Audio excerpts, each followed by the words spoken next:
Hello, and welcome back to another episode of Beyond the To-Do List. I'm your host, Erik Fisher, and this is the show where we talk to the people behind the productivity. This week, I'm going to be behind the productivity because I'm going to share with you some of the thoughts that I've had and worked through over the course of the last few weeks, last few months, even in terms of unpacking what I have learned and what I have done to implement deep work when it comes to my own life. If you haven't gone back and listened to the Cal Newport episode, or even Amy Blankson talking about intentionally using technology, or even Leslie Samuel when we were talking about productivity versus social media, and even recently Rob Hatch when we were talking about having ownership and creating systems and discipline, all of those have been kind of intertwined in my mind. I don't just record and produce the podcast, I listen and learn from it as well, because I'm always trying to level up my own game.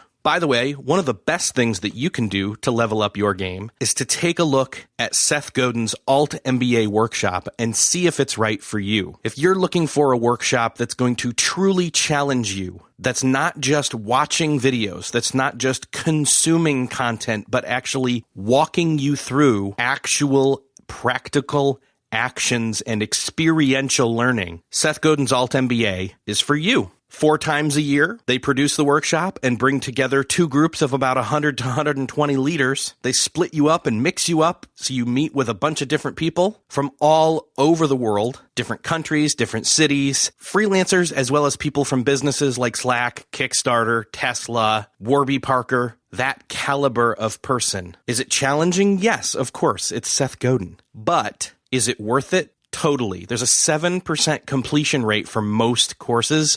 This one has a 96% completion rate. They're accepting applications for their upcoming sessions right now. And to find out more and even apply, all you need to do is go to altmba.com/beyond. And you can even get special consideration if you go to that address and mention this podcast in your application, letting them know I sent you. Again, that's altmba.com/beyond, altmba.com/beyond. Check it out and see if it's the right move for your next leveling up in your life.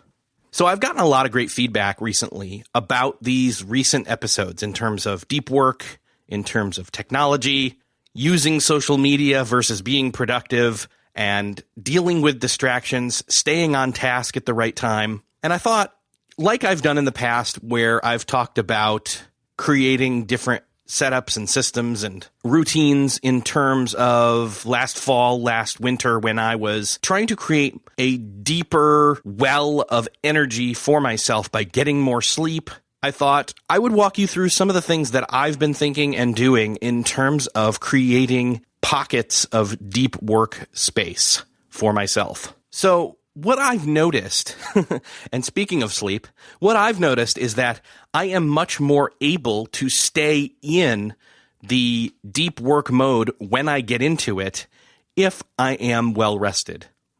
That should seem very obvious to you. I know it seems obvious to me saying it out loud. However, sometimes truths need to be stated out loud to be clearly accepted and adopted. You would, just like other truths along the way of if you move more and eat less junk food, you will have a healthier body. We all know this. It's just the implementation of it and how much do we want it and what are we willing to set up infrastructure-wise to not just rely on motivation, because that comes and goes, but to rely on discipline in order to get us through the moments when we aren't motivated. So I've decided that my day starts in the morning, and it really does set my tone for the day by having a solid morning routine. And I know this is not new. This is not obvious, but it is a good reminder because honestly, I have set up a number of times and recalibrated even my morning routine. I am not the only one out there. Seasons happen, tasks and roles shift, things change, and we need to shift and recalibrate with that. For example, right now at the time of this recording, it is much more light out earlier in the morning now for me, so it is easier for me to get up in the morning, and so I have been.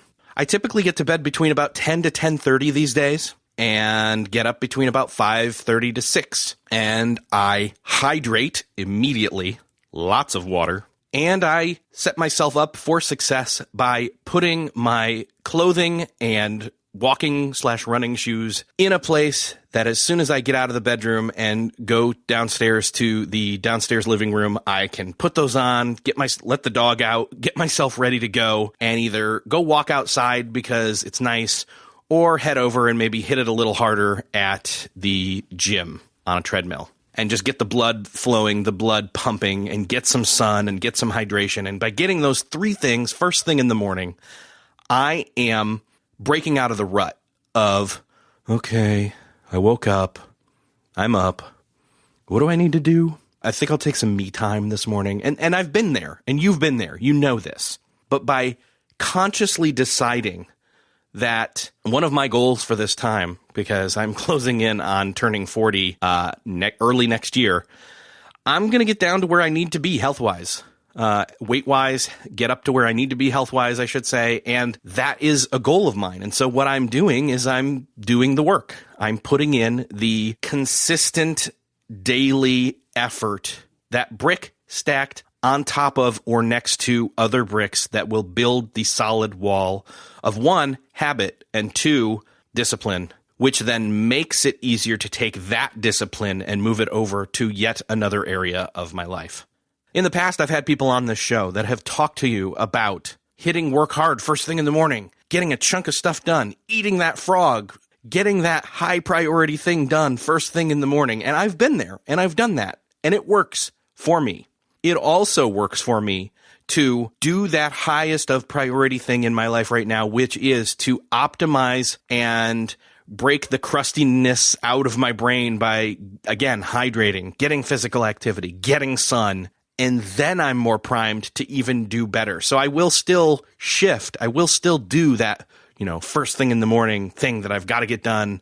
That's the most important thing. It's the highest of priorities. It's just not the first thing I do. It's the first thing I do after I get warmed up and primed, and then I'm ready to do those things. So I'm not necessarily doing the monk mode morning. However, I will tell you this. As I am doing my walking, I am either listening to inspirational or mood-lifting music, or listening to a podcast that is either entertaining to, again, lift my mood, or educational of some sort. So I am still taking advantage of that time to prime my brain while I've primed my body and my spirit and everything first thing in the morning. And I should mention stretching as well. So, because again, stretching first thing in the morning, it's preparing in the same way that I'm preparing my muscles to do some work. I'm also stretching my mind and my mood for the day, not necessarily to be reactionary, but to be optimized and optimistic. So again, I know we've had people on this show before that have said, I'll clean out email first thing in the morning, or I'll sit down and I'll do this thing first thing in the morning. And again, that's great.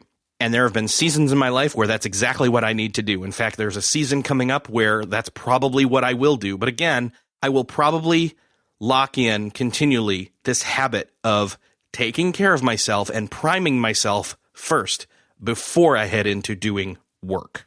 That's just me. I always have felt better in the seasons, looking back, that I have done what I am doing right now, which is to get up immediately and get out the door and get busy doing something for myself to make myself feel better physically, mentally, spiritually, all at the same time. I strongly urge you to do this. But ultimately, it's about what works best for you. I know some of you out there cannot afford the time first thing in the morning because you have young kids at home or certain things like that. And again, it's now summer. My kids are done with school. They don't have to go anywhere. This is why I'm driving this discipline home for me right now, locking it in all summer long so that when it comes time to be darker in the morning, first thing, and I have to get up early to go do this thing when it's colder out and have to go to the gym and take that drive there and back, I'm already used to it because there will be more resistance to it at that point, but I should be able to just blow past it because I've already made it a habit. Rob Hatch and I talked about this a little bit back in his episode recently. He had to get up early and work for a couple hours because that worked best for him. He also sat there those first few hours in the day, the ones where he's gotten ready for the day and is now entering the workday. Even if he did or didn't get up early before anyone else, those first few hours were incredibly productive for him because he was doing deep work. He put things in place so as not to be interrupted. For example, phone calls, texts, emails, etc. If there was a specific thing that needs focused work for, he made that the most important task of the day, and that's when he would do it. And that's what I'm saying to you is I have found that while my willpower/deep work muscle is still not what it should be, it's becoming stronger than it used to be. And I'm really happy with the progress that I have made in that area. And again, I think getting proper sleep, getting my stuff together the night before.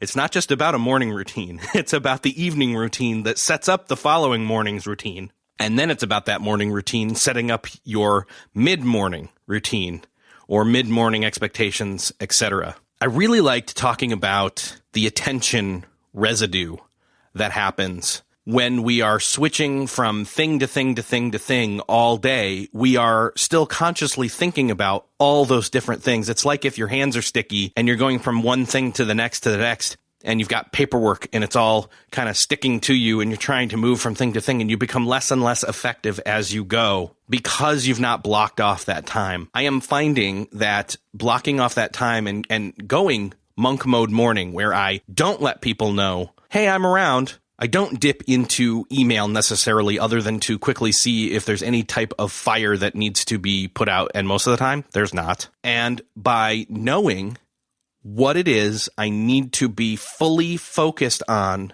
and to enter in that time of focus and to use one of my secret weapons, which is music, which specifically for me is the Focus at Will app, which if you've never listened to that episode, there's science behind the music from Focus at Will that helps kill that flight or fight mechanism in our brains. And honestly, this is exactly what is helpful when it comes to deep work because it can soothe or ease that forgetfulness about other things that then suddenly pop into your mind. Rob Hatch talked about this as well in terms of meditation, where it's not about blocking stuff out completely. It's the ability to have a thought drift into your mind, but then appropriately know now's not the time for that, but to then take that thought, acknowledge it, and then move it aside and even collect it without too much attention to it in a place that you know you will then deal with it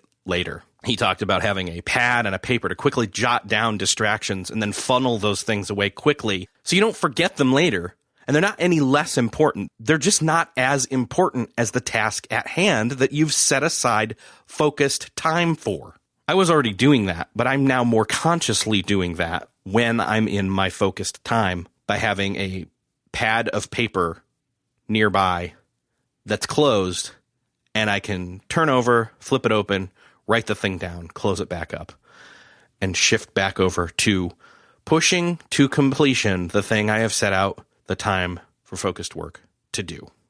Speaking of having things close at hand, so phone proximity was one of the other things that I talked about with Amy Blankson when we talked about using attention and intention while using technology. And just having the awareness of the relationship that we have with our phones and our devices, and the fact that if it's within arm's reach, part of you is thinking about what could possibly pop up on it. I use an Apple Watch, which is a pretty strict paring down of the amount of notifications that I can receive. You can even put it in Do Not Disturb mode, and that's a psychological trick that can help you realize that you're operating in a different mode. But speaking of technology, like I try to put my phone on a charger in the house and then just have my watch on me to respond to a text or a call when I'm in winding down mode in the evenings. Not having the phone on you, but still being able to check the time or the weather quickly or even respond to a text or even a Slack call, depending upon, again, the predetermined boundaries that I've allowed to be set up for myself. Having those can be very helpful to keep you from feeling like you need to be fiddling with your phone. How many times have you went to go do something on your phone and gotten lost and then forgotten what it was you even swiped or pressed buttons to open it up for? I'm raising my hand right now because I have done that way too many times. And so what I've done is I've pared it back, and I've even tried to limit what I am using my phone for. I really admire Cal Newport's ability to not even be on social media and the addictiveness of social media, especially in a tactile way on our phones and tablets, is something I've become much more aware of, especially with my kids. So now when I do engage with my phone, I'm using it very sparingly, just like Leslie Samuel and I talked about. He moved social media completely off his phone. Well, I didn't do that, but I did move all my social apps into a folder and moved it to the second screen. Not having those apps sitting front and center makes that temptation less readily available. I know it's still a couple swipes and taps away, but by adding in that friction, that extra effort to have to go through to get to it, means I'm less tempted when in a moment of non-dedicated social time. That, along with leaving the phone out of reach, has become extremely helpful. So I want you to think about this for a second. What can you do to analyze the relationship that you have with your devices? Take a moment, think about how often you're reaching for your phone. Maybe you don't have an Apple Watch. I'm not necessarily suggesting that you get one if you don't have one. But if you do have one, I strongly suggest, and you probably already figured this out, or whatever type of device that you have in terms of a wearable, and even on your phones and computers for that matter, do an audit of your notifications. Set up those boundaries. Make sure that you have a way to block those out at the right times, and even an understanding and new agreement with those in your life about where and when you are reachable for what reason. This is critical in order to have that time to focus and complete work. Back in the late fall, I did a series of episodes dedicated in different angles on getting better sleep and keeping your health in check, winding down in the evening, using less screens, doing more board games and books. We're kind of trying to do that here at my house. And again, this is one of the reasons why I like talking about productivity, is the fact that in certain seasons and in different times of life, even in the same year, what works for you for one time of life and one time of year may not work all throughout the rest of the year. What we're trying to do now is have a winding down time in the evenings where we aren't doing laptops or tablets or TVs or phones or screens, that we are doing board games and we're doing books, and we draw the shades so that the sun, even though it's out even later now than it ever was, we start to close that down and have that light be less available and less around in the evenings in our homes, so that we all start to wind down sooner. And by doing that, we are setting ourselves up to be able to more easily slip into sleep quickly, so that we get good sleep, so that we can be fully rested, so that we can end our day well, so that we can start our day the next day well, and so on. I guess overall what I'm saying is I have been re-evaluating, recalibrating, and making changes in my life based off these recent past episodes, when it came to Dr. Michael Bruce with the chronotypes and the timing and the rhythms, Sean Stevenson on caffeine and screen curfews, Cal Newport with deep work, Amy Blankson with technology, Leslie Samuel with productivity versus distraction on social media, and Rob Hatch on systems and discipline. And you can start to see how it's not just about a to-do list. It's about being beyond a to-do list, hence the name of the show. You start to find that by going down all these different tangents and paths away from just traditional time management as the be-all, end-all of productivity or being organized, that's just simply not enough. And it's also not enough to just be motivated Again, it's about discipline, and it's about choosing what you're going to be disciplined about and starting with something that you can continually be consistent with, like I'm doing. And that by doing that, you are, again, laying bricks next to bricks and on top of bricks to build something stronger than, and that something is you, building you stronger than you used to be to level yourself up. I would love to hear from you specifically where you are struggling when it comes to productivity. I would like you to give me feedback. I would love for you to head on over to the show notes for this episode at beyondthetodolist.com/176. And in the comments section, I will be looking for you to leave me what it is you're struggling with in terms of anything that I've talked about in this episode or in past episodes, or something that you've never heard me talk about and want me to get somebody to talk about or have me talk about on a future episode. Again, I would love to have your feedback. That would be at beyondthetodolist.com/176. Also, level yourself up by checking out Seth Godin's Alt MBA workshop. You can do that by going to altmba.com/beyond. That's altmba.com/beyond. And if you'd like special consideration when you apply, go ahead and mention the name of this show, Beyond the To-Do List, in that application to let them know that I sent you. This is an intensive leadership and management workshop designed for you if you are someone who wants to level yourself up and make a bigger impact. Go check it out. Thanks again for listening to this episode of Beyond the To-Do List. I will see you next episode.